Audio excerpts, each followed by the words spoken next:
Assalamualaikum warahmatullahi wabarakatuh. Perkenalkan, nama saya Muhammad Lutfi dengan NIM A1A325-101. Di sini saya akan menjelaskan tentang resume dari bab 14, yaitu korupsi dan money laundering. Yang pertama-tama, tentang korupsi dan pencucian uang merupakan dua bentuk kejahatan yang memiliki dampak signifikan terhadap stabilitas ekonomi, politik, dan sosial suatu negara. Dalam perkembangan global saat ini, kedua kejahatan ini tidak lagi berdiri sendiri, melainkan saling berkaitan dan membentuk suatu sistem kejahatan yang kompleks dan terorganisir.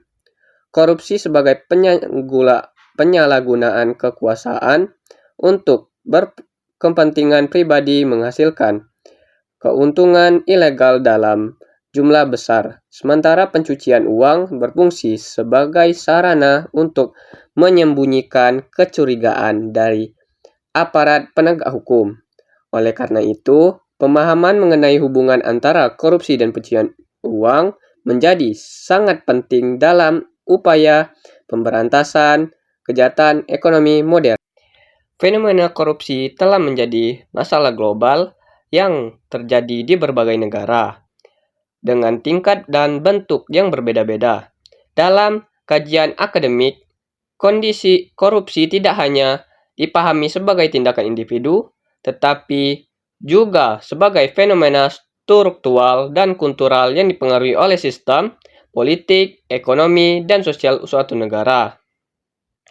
Sementara itu, pencucian uang yang berkembang seiring dengan kemajuan dan globalisasi sistem keuangan yang memungkinkan perpindahan dana lintas negara dengan cepat dan sulit dilacak. Kondisi ini semakin memperumit upaya penegakan hukum, karena pelaku kejahatan dapat memanfaatkan perbedaan regulasi antar negara serta keberadaan yurisdiksi yang memberikan perlindungan terhadap kerahasiaan keuangan. Oke, selanjutnya, hubungan simbiotis antara korupsi dan pencucian uang.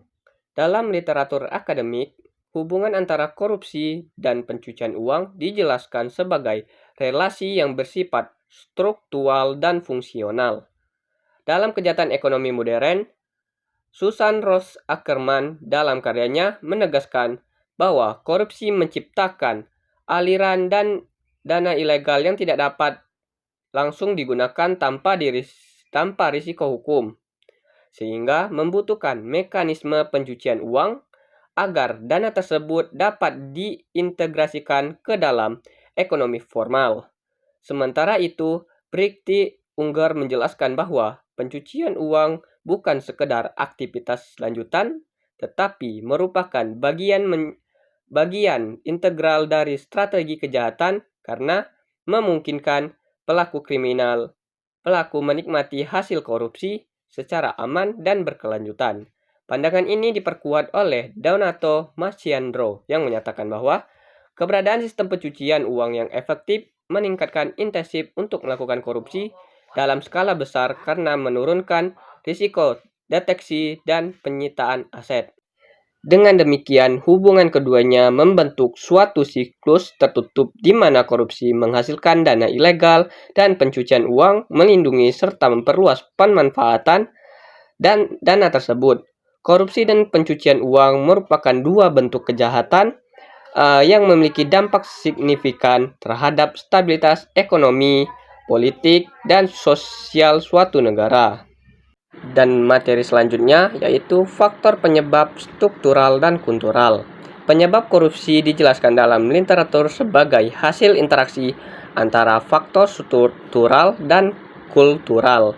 Vito Tanzi menyoroti bahwa kelemahan institusi seperti kurangnya transparansi, rendahnya akuntabilitas, dan sistem pengawasan yang tidak efektif merupakan faktor utama yang menciptakan peluang bagi korupsi. Di sisi lain, Michael Johnston menekankan pentingnya faktor kultural seperti norma sosial yang mentolerir praktik suap atau pemberian hadiah kepada penjabat publik. Susan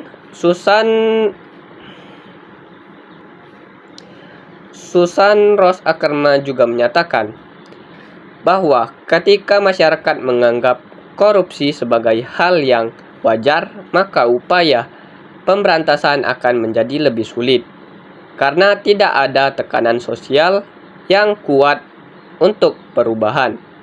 Selain itu, Brigte Unger mengaitkan faktor struktural dengan sistem keuangan global yang memungkinkan aliran dana ilegal bergerak dengan mudah sehingga memperkuat praktik korupsi.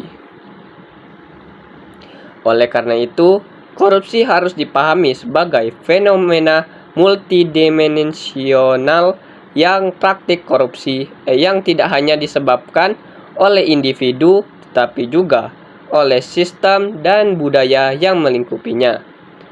Faktor penyebab korupsi tidak dapat dipahami hanya sebagai tindakan individu yang menyimpang, melainkan harus dilihat sebagai hasil interaksi antara faktor struktural dan kultural yang saling mempengaruhi.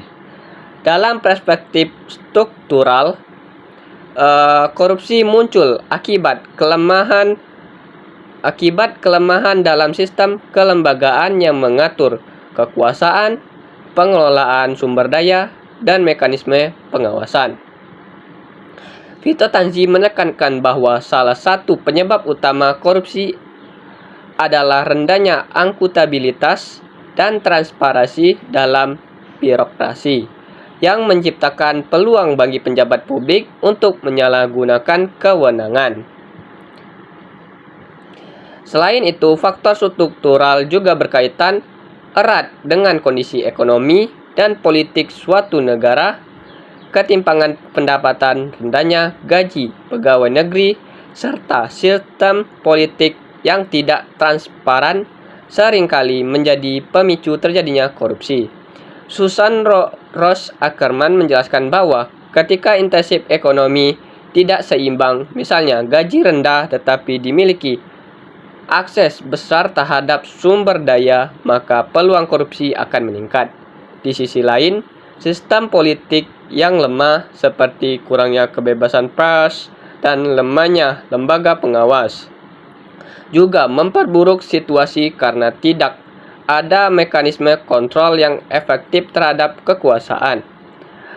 Dengan demikian, korupsi dalam perspektif struktural merupakan konsekuensi dari kegagalan sistem dalam menciptakan tata kelola yang baik atau good governance. Oke, selanjutnya saya akan menjelaskan tentang mekanisme pencucian uang atau money laundering. Yang pertama-tama, pencucian uang merupakan proses yang dirancang untuk menyamarkan asal-usul dana ilegal agar tampak sebagai hasil kegiatan yang sah. Secara umum, mekanisme ini terdiri dari 3 tahap utama, yaitu placement, layering, dan integration. Mekanisme pencucian uang dijelaskan secara sistematis dalam literatur ekonomi dan hukum sebagai proses 3 tahap yang saling berkaitan.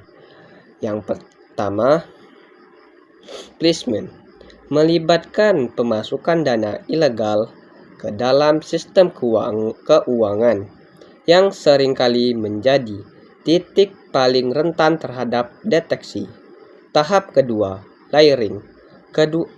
Layering merupakan proses kompleks yang bertujuan mengaburkan asal-usul dana melalui berbagai transaksi keuangan, termasuk transfer lintas negara dan penggunaan perusahaan cangkang.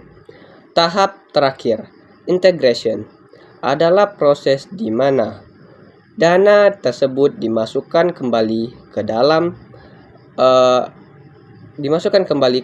ekonomi formal sehingga tampak sebagai pendapatan yang sah.